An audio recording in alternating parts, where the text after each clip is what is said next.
अब भाभी मेरे पापा का मजाक उड़ाएंगी कि मेरे पापा ने शादी कर ली है। Train train train. प्रिया ने फोन उठाया। उधर सुशीला बुआ थी। हेलो बुआ, इतनी रात को फोन किया, कुछ खास बात है क्या?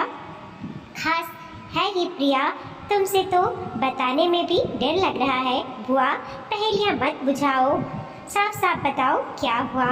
वह घबरा कर बोली। प्रिया अभी भी बनारस से उमा जीजी का फोन आया था, कह रही थी कि बड़े भैया ने ब्याह कर लिया है। क्या? जीजी ने ही किसी तलाक शुदा से रिश्ता करवाया है। सुनते ही प्रिया के हाथ से रिसीवर छूट गया। वह कि कर्तव्य विमूढ़ हो गई। उसे शर्म भी आ रही थी। सास जेठानी और ननद सभी उसकी मजाक बनाएगी। वह किसी को अपना मुंह कैसे दिखाएगी? परपुंज से कैसे कहेगी कि पापा ने शादी कर ली है? वह अपनी आंसुओं को रोक नहीं पा रही थी। अभी शादी के समय भी बड़ी बुआ पर वह कितनी जोर से नाराज हो उठी थी जब उन्होंने कहा था अब रघुनाथ के लिए बड़ी मुश्किल आ जाएगी, उसका तो जीना भी दुर्भार हो जाएगा, उसे दूसरी शादी कर लेनी चाहिए। उसे याद आने लगा जब वह आगरा जाती थी तो कितने हक से माँ के सारे सामान को सहेजती थी। पापा कहते भी थे अब इन्हें सहेजने का क्या फ़ायदा, कौन सा जानकी अब दोबारा लौट कर आने वाली है। बिटिया तुम्हें जो चाहिए वह तुम ले जाओ। नहीं पापा, परपुंज मेरा बहुत ख्याल रखते हैं। मुझे ससुराल में बहुत आराम है, किसी चीज़ की कोई कमी नहीं है, वह कहती। फिर भी आते समय पापा रुपयों की गड्डी उसकी मुट्ठी में बंद कर देते थे। उसकी शादी में भी पापा ने दिल खोल कर खर्चा किया था, सिर से पैर तक जेवर दिए थे, उसे सब कुछ दिलवाया था। अपनी शादी में प्रिया रोते रोते विदा के समय बेहोश हो गई थी। ससुराल वाले भी परेशान हो गए थे कि कैसी लड़की उनके घर आ रही है। वह ससुराल जरूर आ गई थी, परंतु मन उसका वहीं रहता था। वह सोचती थी कि उसके दो नेत्रहीन विकलांग जवान भाई पापा के लिए बड़ी जिम्मेदारी है। अभी तक तो उसके कारण पापा घर और भाई की तरफ बिल्कुल निश्चिंत थे। अब तो घर और बाहर दोनों की जिम्मेदारी उन्हीं की होगी। आमतौर पर दिन में 2 से 3 बार पापा से बात करे बिना वह नहीं रह पाती थी। पापा ने तो हवा भी नहीं लगने दी। कल ही तो बात हुई थी, यह तो बताया था कि उमा बुआ के यहाँ ज़रूरी काम से जा रहे हैं, पर इतनी बड़ी बात छिपा गए। यह सोचकर वह खींच उठी और उसके आंसू निकल आए। रोते रोते उसे अपनी माँ की बातें याद आने लगी। छूटपन में प्यार से कहानी सुनाती हुई वो एक एक कोर उसके मुंह में खिलाती थी। कितने प्यार भरे अच्छे दिन थे वो। परपुंज के आने की आहट से वह चौंक गई। उसकी ओर देखते हुए वो बोले, क्या हुआ, बड़ी उदास लग रही हो, तुम्हारी तबीयत तो ठीक है? प्रिया अपने आप को रोक ना सकी। वह परपुंज से लिपट कर फपक पड़ी।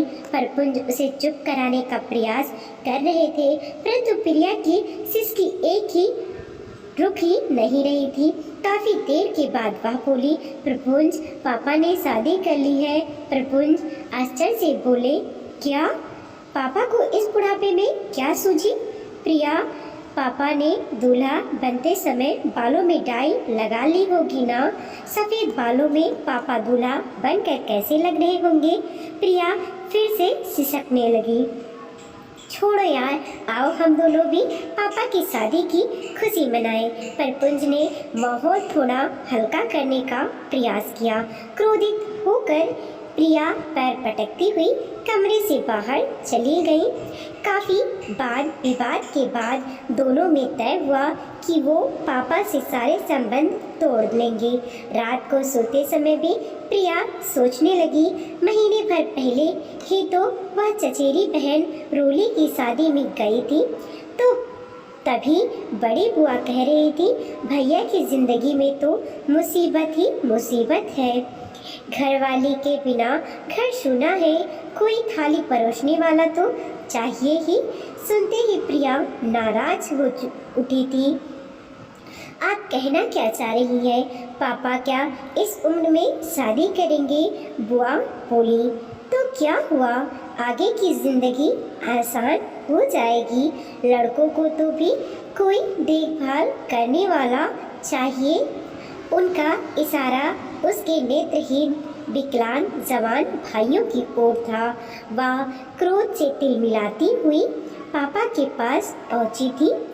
सारी बात जानकर पापा ने उसे अपने पास बिठाया, प्यार से उसके सर पर हाथ फेरा, परंतु उसकी बात का कोई उत्तर नहीं दिया।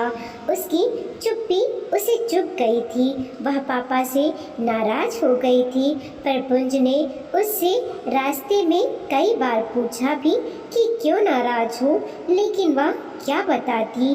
वह गुमसुम हो गई थी। फिर भी उसे विश्वास था कि पापा ऐसा नहीं कर सकते, लेकिन प्रश्न तो यह है कि आप यह बात वह सबको कैसे बताती। इसी उधेड़ बूंद में सुबह हो गई। प्रिया संयुक्त परिवार में रहती थी।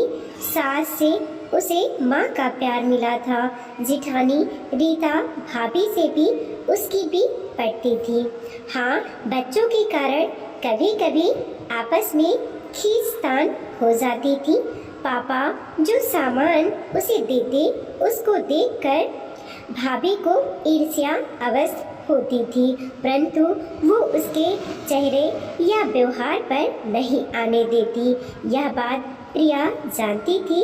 रीता भाभी का मायका संपन्न नहीं था, जबकि प्रिया अपने पापा के पैसों पर थोड़ा घमंड भी करती थी। सबसे ज़्यादा चिंता उसे यह थी कि अब रीता भाभी उसके पापा का मजाक उड़ाएंगी। वह उठी, नहा धोकर किचन में गई। वहाँ उसकी सास शकुंतला जी प्रिया के उतरे हुए चेहरे को देखते ही समझ गई कि कुछ गड़बड़ है। उन्होंने पूछा, क्या बात है बहू, क्या तुम्हारी तबीयत ठीक नहीं है? तुम्हारे कमरे में जाकर आराम करो, मैं चाय बनाकर तुम्हारे कमरे में भेज देती हूँ। नहीं माँ, मैं एकदम ठीक हूँ, उसने कहा।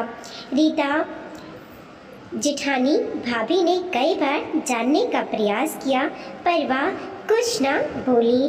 पल पल में ठहाके लगाने वाली प्रिया का रोना सा चेहरा घर में सभी को परेशान कर रहा था।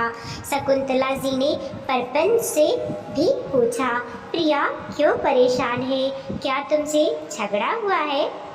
नहीं माँ, परपुंज ने संकुचाते हुए बताया। माँ, आप किसी से मत कहना, उसके पापा ने दूसरी शादी कर ली है, इसलिए प्रिया का मूड बहुत खराब है। वह अपने पापा से बहुत नाराज है। माँ देखिए ज़रा, 60 साल की उम्र में सारे बाल सफ़ेद हो चुके हैं, अब उन्हें शादी करने की सूझी। परपुंज बोला। शकुंतला जी सुलझी हुई समझदार पढ़ा थी। वो सोचने लगी तो उन्हें रघुनाथ जी का निर्णय सही लगा। साथ ही प्रिया का क्रोध एवं अवसाद स्वाभाविक लगा।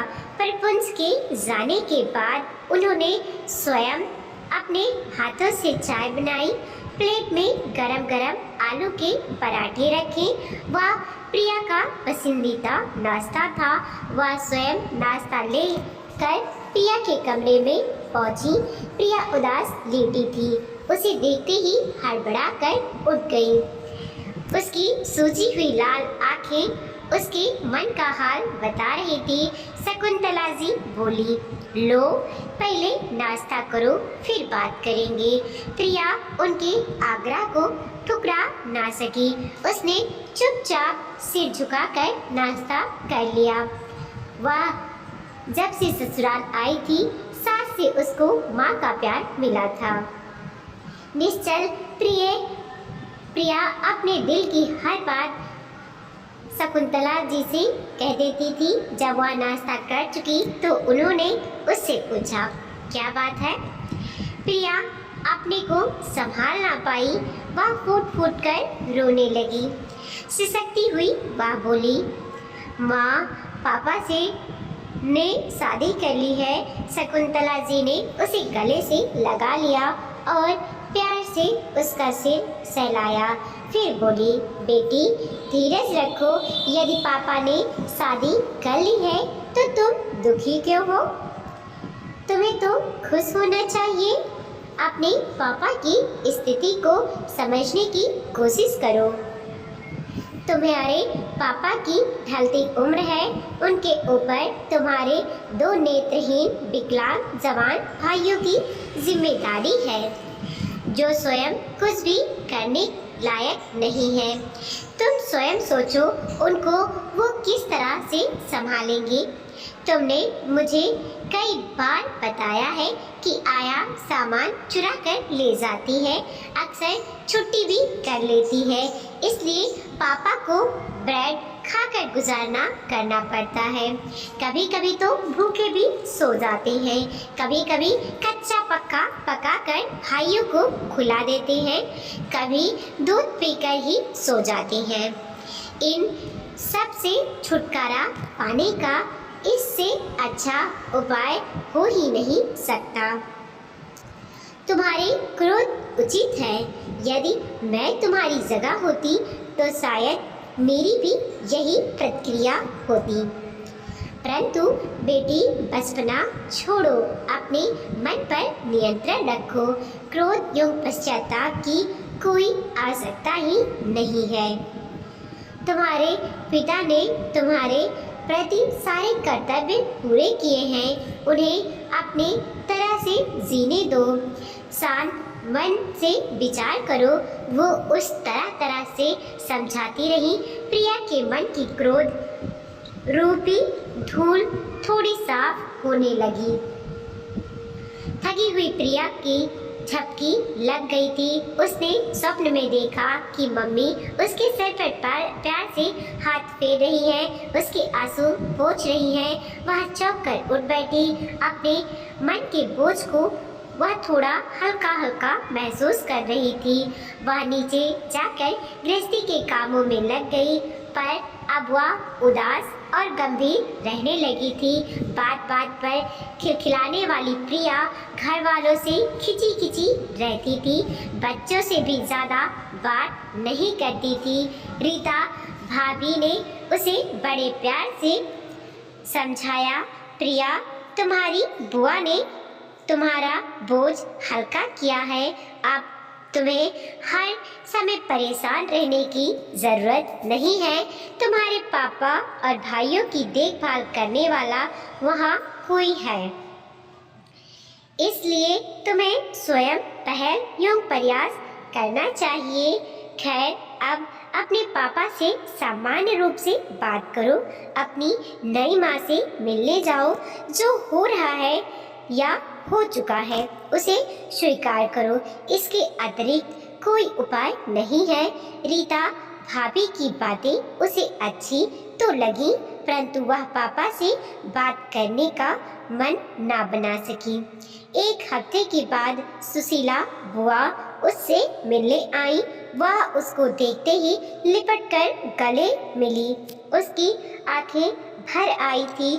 सुशीला बुआ से उसकी बचपन से पड़ती थी। माँ के देहांत के बाद उन्होंने ही उसे संभाला था। 2 से 3 महीनों अपना घर द्वार छोड़कर उसके साथ रही थी।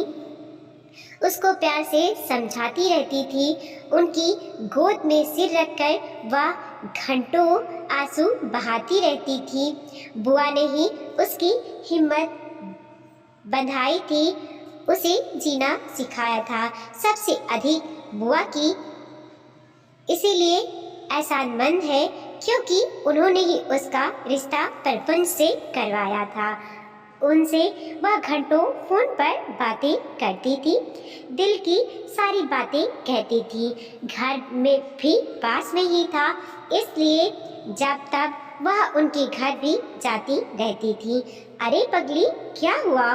तुम्हें तो खुश होना चाहिए, कल बड़े भैया का फोन आया था।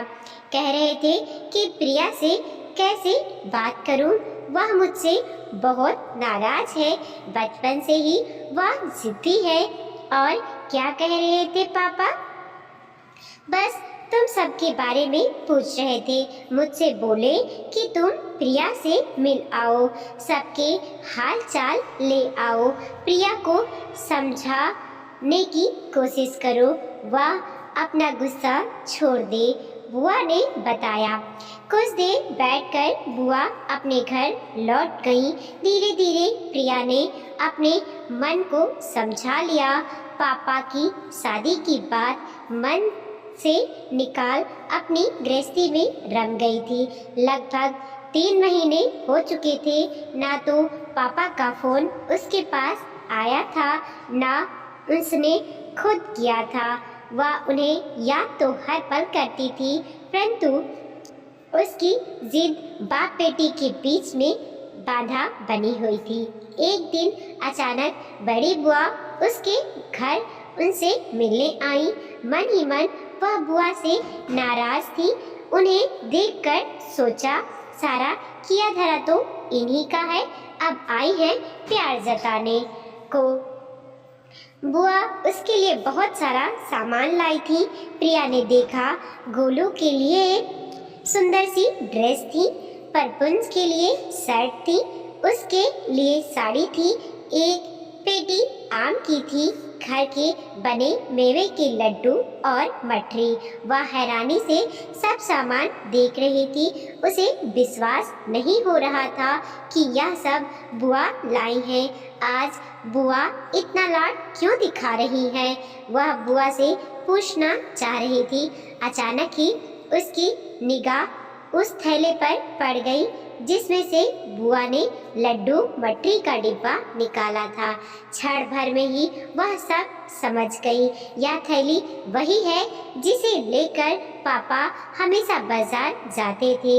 इस थैली में तो पापा की महक बसी थी। भला वह कैसे भूल सकती थी? उसके मुंह से अनायास ही निकल पड़ा, बुआ क्या पापा आए हैं? हाँ बिटिया, तुम्हारे सामने आने की हिम्मत जुटा नहीं पाए। ये सब चीजें तो तुम्हारी नई माँ ने तुम्हारे लिए भेजी है। तुम्हारे पापा तो तुमसे मिलने के लिए तड़प रहे हैं। माँ पापा बाहर गाड़ी में ही थे। वह दौड़कर नीचे गई। उसे देखकर पापा बोले, बेटी मुझे माफ कर दो, मैंने तुम्हारी माँ की जगह किसी और को दे दी है। यह सुन प्रिया का क्रोध आंसुओं की धारा बनकर बहने लगा। वह भरे हुए गले से बोली, नई माँ कहाँ है? इस लड्डू मठरी से तो मेरी माँ की खुशबू आ रही है। सब कुछ भूल कर वह माँ के गले से लगकर लिपट गई। वीडियो को लाइक कीजिए, कमेंट कीजिए और अपने दोस्तों के साथ ज़रूर शेयर कीजिए। चैनल पर नए हैं प्लीज़ सब्सक्राइब कीजिए और बेल नोटिफिकेशन दबाना बिल्कुल ना भूलें।